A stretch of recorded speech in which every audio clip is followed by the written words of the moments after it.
उस बोआ कॉन्स्ट्रिक्टर के किस्से के बाद जब हैरी की सजा खत्म हुई थी, तब तक गर्मियों की छुट्टियां शुरू हो चुकी थी और डडली अपना नया वीडियो कैमरा तोड़ चुका था। उसका रिमोट कंट्रोल प्लेन टूट चुका था और अपना नया रेसिंग साइकिल चलाते हुए उसने बैसाखी के सहारे प्राइवेट ड्राइव का रास्ता पार करते हुए मिसेस फिक को ठोकर मार दिया था।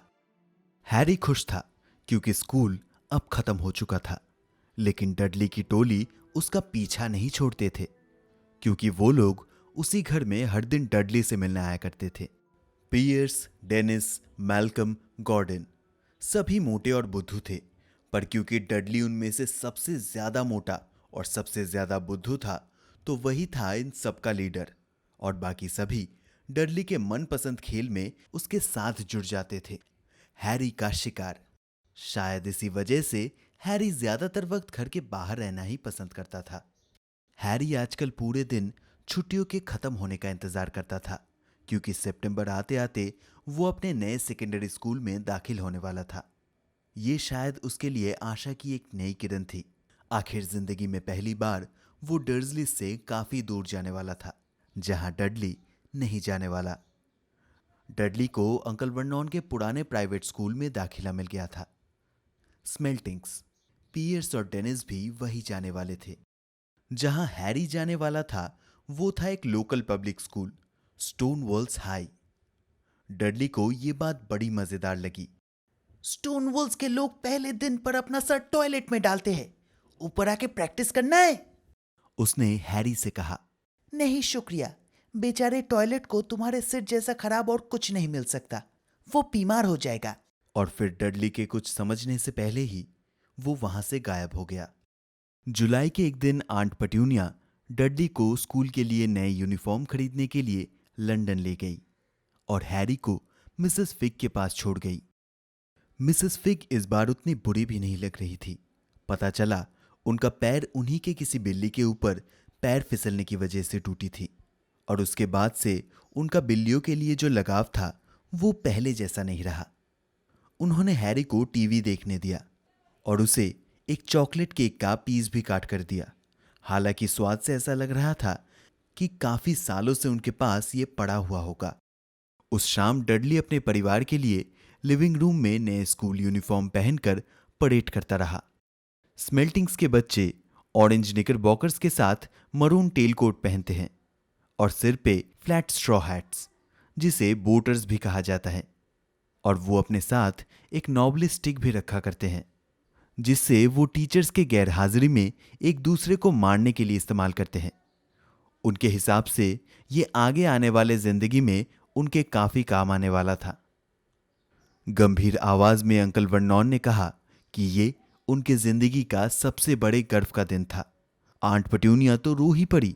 उन्होंने कहा कि उन्हें यकीन ही नहीं हो रहा था कि उनका नन्हा सा डडली आज इतना बड़ा और इतना खूबसूरत हो चुका था। उधर हैरी की हालत हंसी के मारे खराब हो रही थी। वो अपना मुंह खोलने की हिम्मत नहीं कर पा रहा था। उसे इतनी हंसी आ रही थी कि उसे लगा कि हंसी को रोकते हुए उसकी पसली की 2 हड्डियां ही टूट गई होंगी। अगली सुबह जब हैरी नाश्ते के लिए किचन गया तो वहां से एक अजीब सी बदबू आ रही थी। शायद ये बदबू उस सिंक में रखे बड़े से पतीले से आ रही थी। वो उसके अंदर क्या है ये देखने के लिए झांका। पतीले के अंदर उसे बस गंदे से पानी में गंदे से ग्रे कलर के कपड़े तैरते हुए दिखे। ये क्या है? उसने आंट पट्यूनिया से पूछा। उन्होंने पहले तो एक अजीब सी शक्ल बनाई जो वो लोग आमतौर पर हैरी के सवाल पूछने पर करते ही थे। तुम्हारे स्कूल का नया यूनिफॉर्म। उन्होंने कहा। हैरी ने दोबारा से पतीले को देखा। मुझे नहीं पता था कि ये इतना गीला होता है। हैरी ने कहा। चुप रहो, मैं डडली के कुछ पुराने कपड़ों की रंगाई कर रही हूं। काम हो जाने के बाद ये बिल्कुल नए जैसे लगने लगेंगे। आंट पट्यूनिया ने कहा। हैरी को इस बात पर भरोसा बिल्कुल नहीं था, लेकिन फिर भी उसने बहस ना करना ही बेहतर समझा। हैरी टेबल के पास आकर बैठ गया। पूरी कोशिश कर रहा था कि वो इस बात को दिमाग से निकाल पाए कि स्कूल के पहले दिन पर वो कैसा लगने वाला था, मानो किसी बूढ़े हाथी का चमड़ा पहन के आ गया हो। डडली और अंकल वर्नॉन नाक सिकुड़ के अंदर आए। वजह थी हैरी का यूनिफॉर्म। अंकल वर्नॉन हर दिन की तरह अखबार पढ़ने बैठ गए और डडली अपने स्मेल्टिंग्स की छड़ी से इधर उधर मारता रहा, जो वो आजकल हर जगह अपने साथ लेकर घूमता है। दरवाजे के मेल स्लॉट से आवाज आई और चिट्ठियां डोर मैट पर आ गिरी। वो चिट्ठिया यहाँ लाना डडली। अंकल वर्नॉन ने अखबार पढ़ते हुए कहा। हैरी को बोलो ये सब करने को। डडली ने कहा। चिट्ठिया यहाँ लाओ हैरी। डडली को बोलिए लाने को। अपने स्मेल्टिंग्स की छड़ी से हैरी को जरा सबक सिखाना डडली। हैरी छड़ी के वार से बचकर चिट्ठियां लाने चला गया। डोर मैट पर 3 चीजें पड़ी हुई थी। अंकल वर्नॉन की बहन मर्ज का पोस्ट कार्ड, जो इस वक्त आइल ऑफ व्हीट पर छुट्टियां मना रही थी। एक भूरे रंग का एनवेलप, जो शायद एक बिल था, और एक खत हैरी के लिए। हैरी ने उसे उठाया और ध्यान से घूरने लगा। उसका दिल एक लंबे इलास्टिक बैंड की तरह झूमने लगा। जिंदगी में कभी भी किसी ने भी उसे खत नहीं लिखा था, और लिखता भी कौन। ना तो उसका कोई और रिश्तेदार था और ना ही वो किसी का दोस्त था। वो तो किसी लाइब्रेरी का मेंबर तक नहीं था, तो बुक लौटाने वाले चेतावनी के खत भी उसे कभी नहीं मिले। फिर भी एड्रेस इतना साफ साफ लिखा हुआ था कि कोई गलती हो ही नहीं सकती। मिस्टर एच पॉटर, सीढ़ियों के नीचे वाला कमरा, 4 प्राइवेट ड्राइव, लिटिल विंजिंग, सरी। लिफाफा काफी मोटा और भारी था और पीले रंग के पर्चमेंट से बना हुआ था, और एड्रेस लिखी गई थी पन्ना हरे रंग के स्याही से। लिफाफे को पलटते हुए हैरी के हाथ कांपने लगे। कोई स्टैंप नहीं था उस पर। था एक बैंगनी रंग का सील, जो कि एक कोट ऑफ आर्म था। एक शेर, एक ईगल, एक बिज्जू और एक सांप बड़े से इंच के चारों ओर बना हुआ था। जल्दी कर लड़के। किचन से अंकल वर्नॉन ने आवाज लगाई। तू करके रहा है वहां अपने पेपर बॉम्ब की जांच? वो अपने ही जोक पर हंसने लगे। हैरी किचन वापस चला गया, अभी भी अपने खत को घूर रहा था। उसने अंकल वर्नॉन को बिल और पोस्ट कार्ड थमाया, फिर बैठकर धीरे धीरे अपना लिफाफा खोलने लगा। अंकल वर्नॉन बिल देखकर थोड़ा मायूस हुए, फिर उसे रखकर अपना पोस्ट कार्ड पढ़ने लगे। पता है मर्ज बीमार है। उन्होंने आंट पट्यूनिया को बताया। कोई बेकार सी मछली खा ली थी शायद। डैड हैरी को कुछ मिला है। हैरी बस अपना खत पढ़ने ही वाला था कि अंकल वर्नॉन ने उससे वो छीन लिया। वो मेरा है, कहकर हैरी ने लेटर को वापस हासिल करने की काफी कोशिश की। तुझे कौन खत लिखेगा? एक हाथ से खुली चिट्ठी पढ़ते हुए अंकल वर्नॉन ने कहा। कुछ ही पल में अंकल वर्नॉन का लाल सा चेहरा ट्रैफिक लाइट से भी तेज हरे रंग में बदल गया। और ये यही नहीं रुका, कुछ ही देर बाद उनका चेहरा दलिये जितना सफेद पड़ गया। पट्यूनिया? वो हाँफने लगे। डडली भी वो चिट्ठी पढ़ना चाहता था, पर अंकल वर्नॉन ने चिट्ठी काफी ऊंची पकड़ रखी थी, जो उसके पहुंच से बाहर थी। आंट पेटूनिया ने उत्सुक होकर वो चिट्ठी ली। एक पल के लिए ऐसा लगा कि वो शायद बेहोश ही होने वाली थी। अपना ही गला पकड़ के एक अजीब सी आवाज निकाली उन्होंने। वर्नॉन, हे भगवान वर्नॉन! कुछ देर तक वो बस एक दूसरे को देखते रहे, मानो कि वो भूल ही चुके थे कि कमरे में डडली और हैरी भी था। डडली को ऐसे नजरअंदाज होने की आदत बिल्कुल नहीं थी।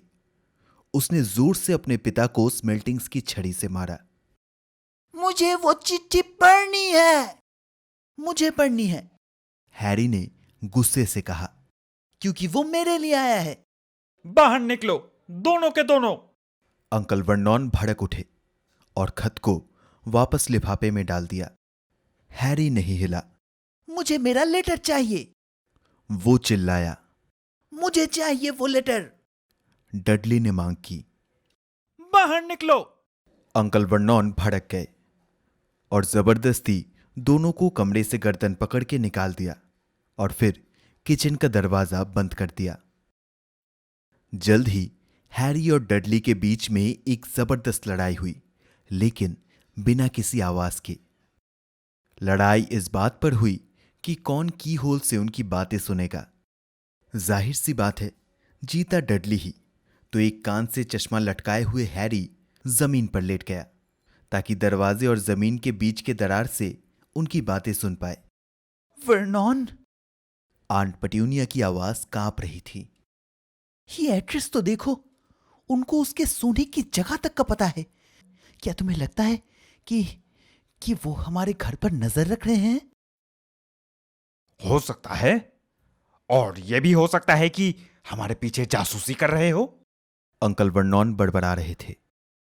फिर हमें करना क्या चाहिए वर्नॉन? क्या हम जवाब दे दें कि हमें ये सब नहीं चाहिए? हैरी को अंकल वर्नॉन के चमचमाते काले जूते पूरे किचन में घूमते दिख रहे थे। फिर आखिर में उन्होंने कहा, नहीं नहीं, हम कुछ जवाब नहीं देंगे। हम उसे नजरअंदाज करेंगे। हाँ हाँ, यही सही रहेगा। लेकिन नहीं पट्यूनिया, मैं वैसा एक और अपने इस घर में नहीं सह सकता। याद नहीं हमने इसे अंदर लेते वक्त अपने आप से क्या वादा किया था?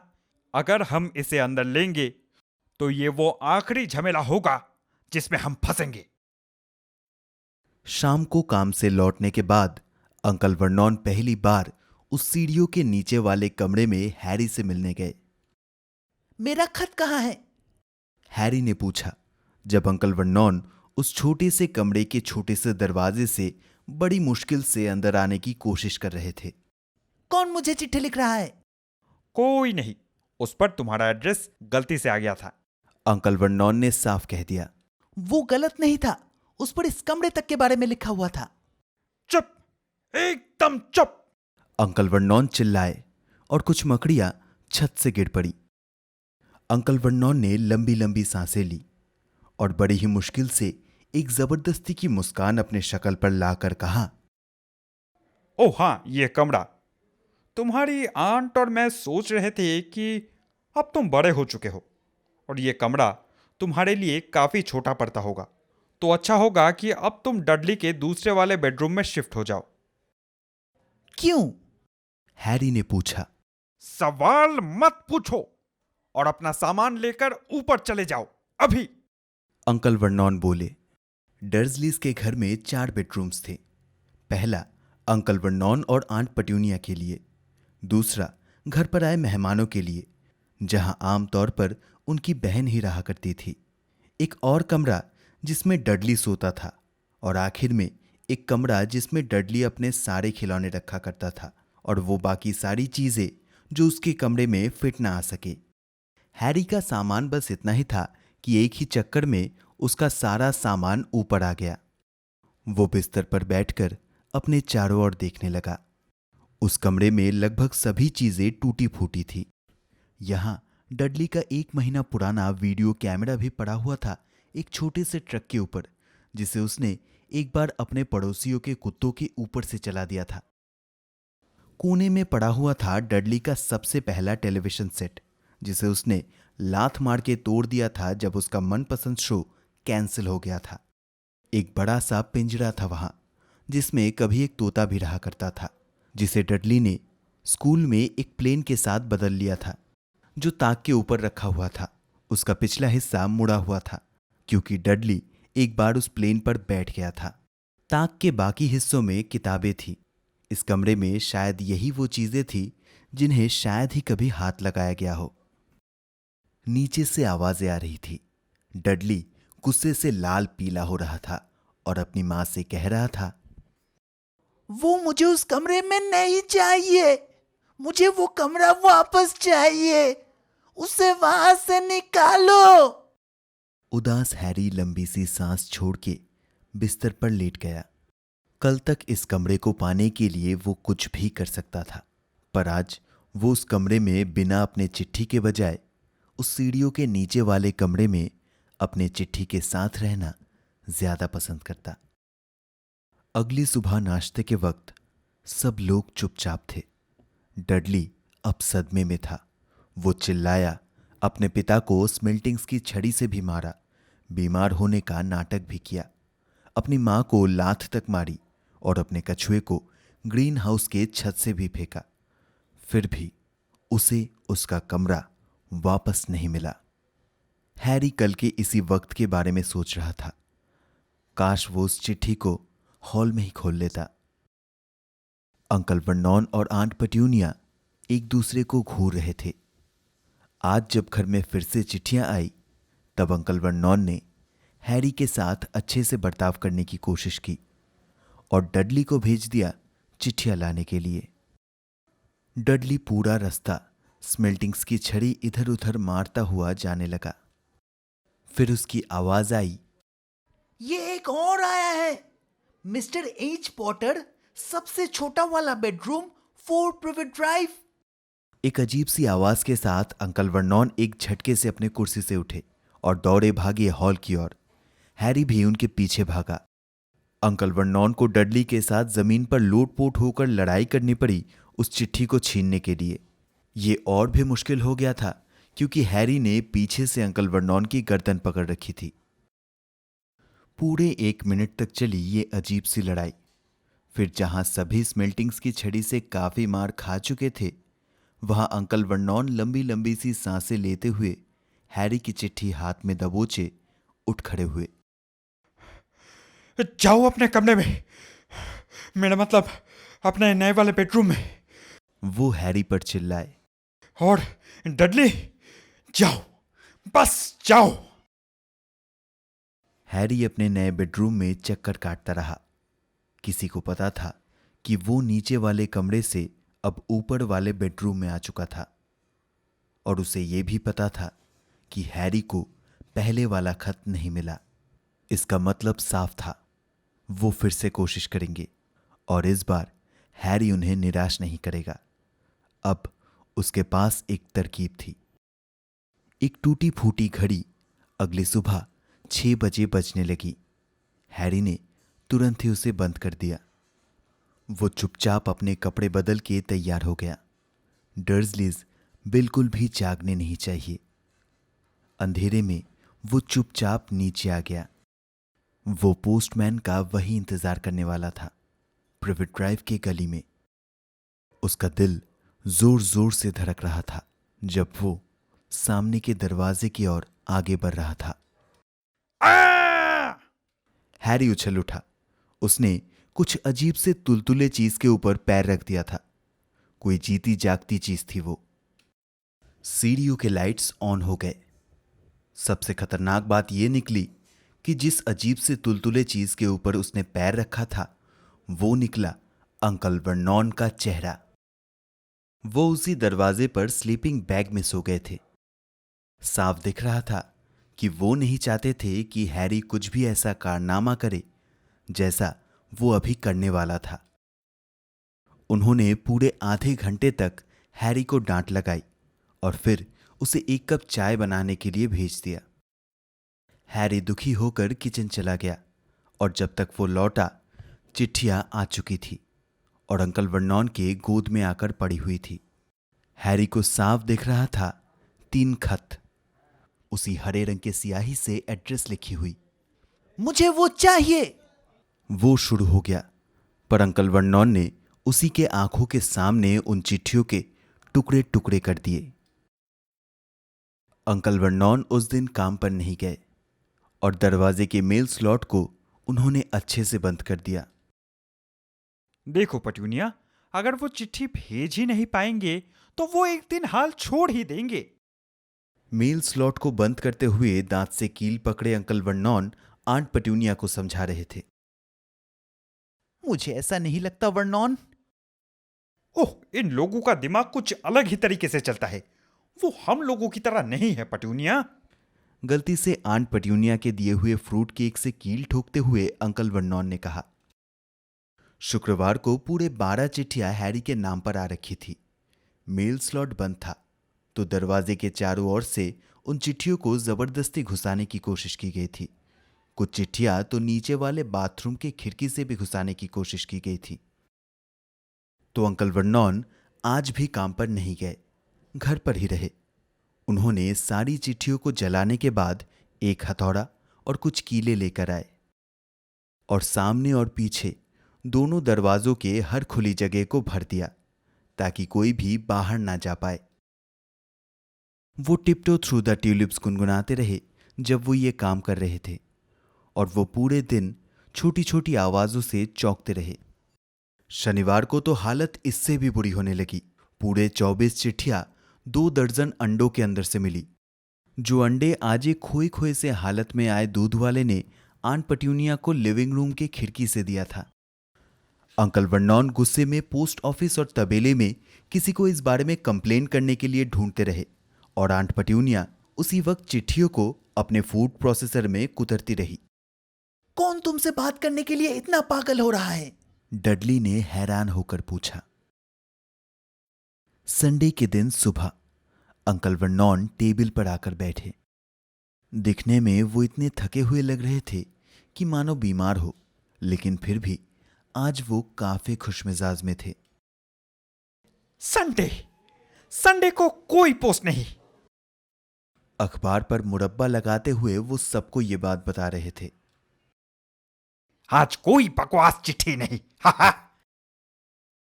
अचानक चिमनी से कोई चीज सट करके निकल आई और उनके सर के पीछे जाकर लगी। उसके बाद करीब 30 से 40 चिट्ठियां एक साथ बंदूक की गोली की तरह चिमनी से निकलने लगी। डर्जलीज उससे बचते बचाते रहे, लेकिन हैरी छलांग मार के उनमें से एक पकड़ने की कोशिश कर रहा था। निकलो, बाहर निकलो।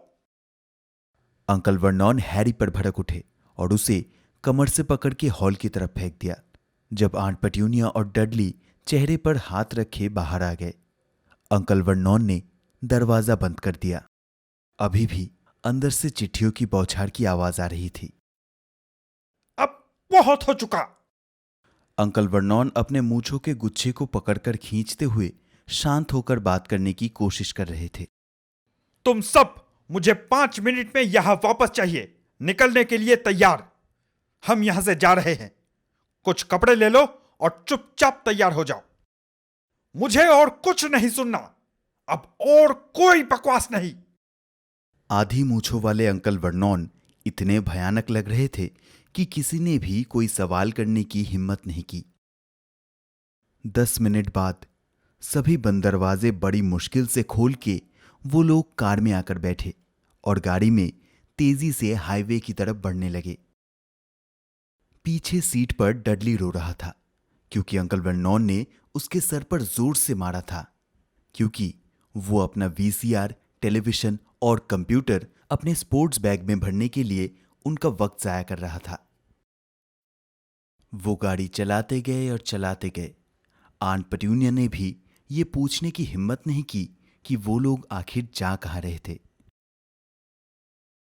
बीच बीच में अंकल वर्नॉन झटके से गाड़ी को मोड़ रहे थे और उल्टी दिशा में चला रहे थे और पीछा छोड़, हमारा पीछा छोड़, ऐसा कुछ बड़बड़ा रहे थे।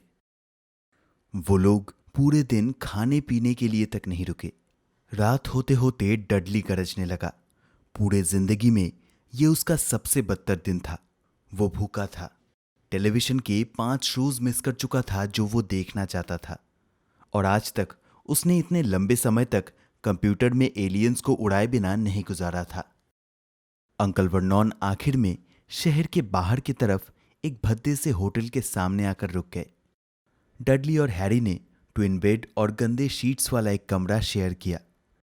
डडली ने खराटे ली, लेकिन हैरी खिड़की पर बैठा जगा रहा और बाहर के गुजरते गाड़ी और रोशनी देखता रहा। अगली सुबह उन लोगों ने बासी कॉर्नफ्लेक्स और ठंडे टीन के डिब्बों के टमेटो और टोस्ट के साथ नाश्ता किया। वो लोग खाना खत्म करके उठने ही वाले थे कि तभी होटल की मालकिन आ गई। माफी चाहते हैं सर, लेकिन क्या आप में से कोई मिस्टर एच पॉटर है?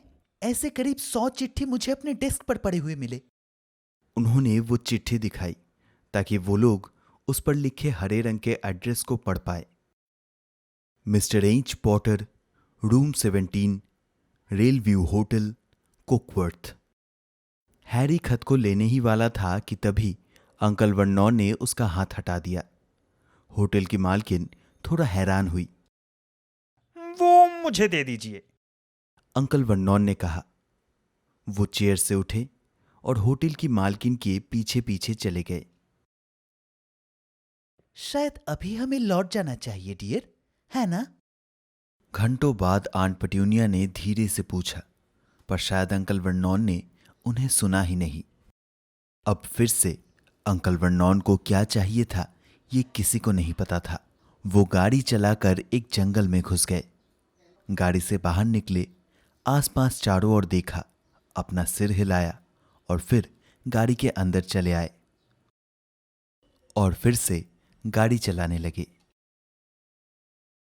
खेत के बीच में सस्पेंशन ब्रिज के आधे रास्ते पर और एक मल्टी लेवल पार्किंग गराज के टॉप फ्लोर पर भी उन्होंने यही चीज को बार बार दोहराया।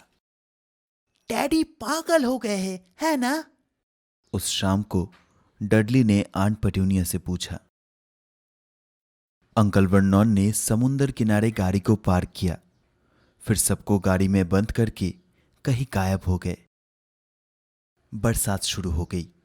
गाड़ी की छत पर बड़ी बड़ी बूंदें गिर रही थी। डडली की नाक बह रही थी। आज मंडे है, उसने अपनी मां से कहा। द ग्रेट हैम्बर्ट्स आज रात को है, मुझे टेलीविजन चाहिए। सोमवार। इससे हैरी को कुछ याद आ गया।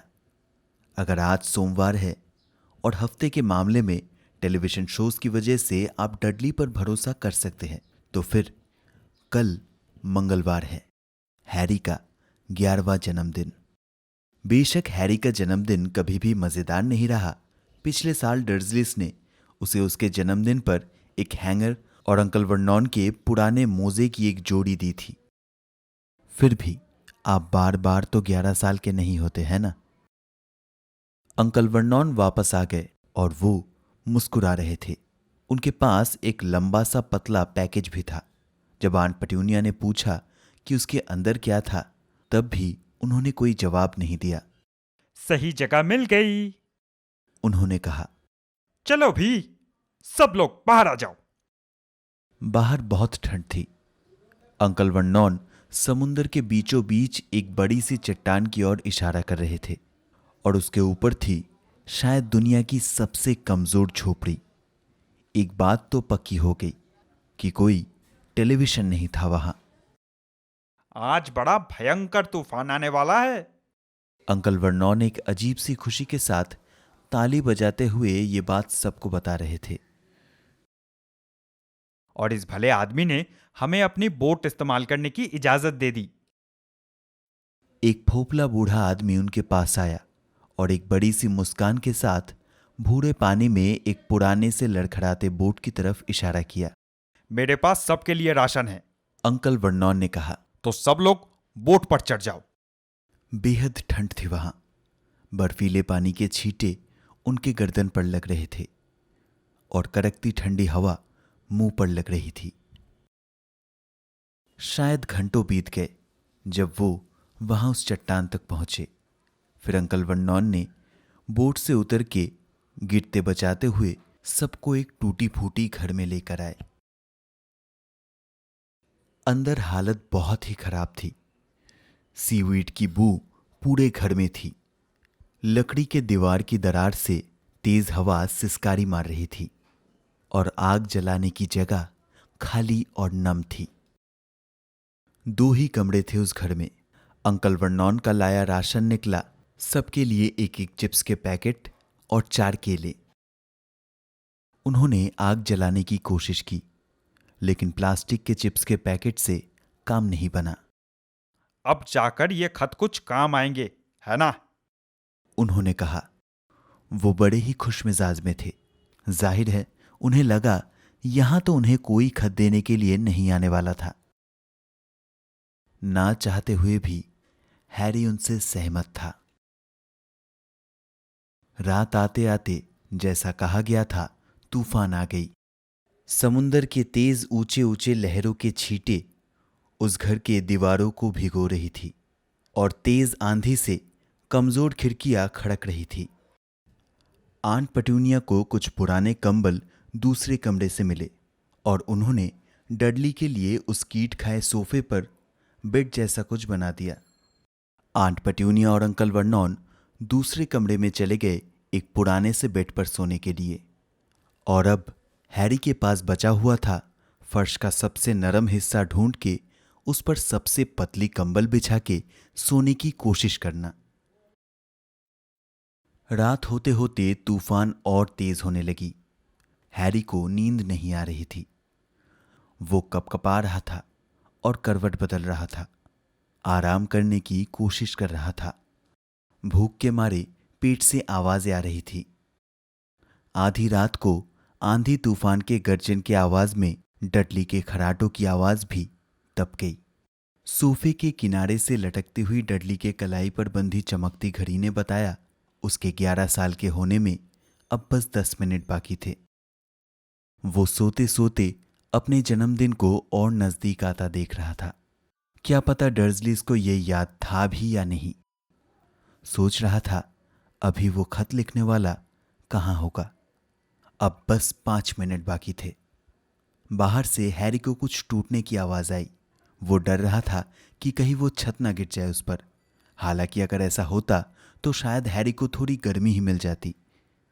4 मिनट बाकी। शायद अब तक प्रिवेट ड्राइव का वो घर इतना ज्यादा चिट्ठियों से भर गया होगा कि वापस जाकर वो उनमें से कुछ चुरा ले। 3 मिनट बाकी। क्या था वो आवाज? समुंदर की लहरों की चट्टान पर पड़ने की आवाज आ रही थी। अब बस 2 मिनट और। वो मुड़मुड़ाती आवाज कैसी थी? क्या वो चट्टान टूट रही थी? अब बस 1 और मिनट बाकी। वो 11 साल का होने ही वाला था। 30 सेकंड, 20, 10, 9। मजा आता अगर वो डडली को अचानक उठा देता, बस यूं ही। 3, 2, 1, बूम। पूरा घर हिल गया और हैरी उठकर सीधा बैठा, दरवाजे को घूरता हुआ। बाहर कोई था। दरवाजा खटखटा रहा था।